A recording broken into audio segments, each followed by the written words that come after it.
ఇవాళ AP politics లో అసలైన హై వోల్టేజ్ వార్ షురూ కాబోతుంది.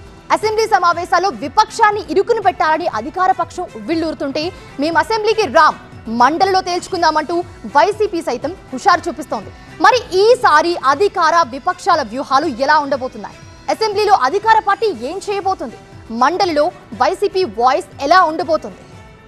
వైసీపీ అసెంబ్లీని బాయ్కాట్ చేయడంతో CM Chandrababu, deputy CM Pawan Kalyan అసెంబ్లీలో వన్ సైడ్ గేమ్ ఆడేందుకు పక్కా స్కెచ్ వేశారు. వైసీపీ హయాంలో జరిగిన గ్రూప్ 1 మెగా డిఎస్సీ ఇష్యూపై పక్కా డేటాతో విపక్షాన్ని కార్నర్ చేయడమే మెయిన్ టార్గెట్ గా పెట్టుకున్నట్టు తెలుస్తోంది.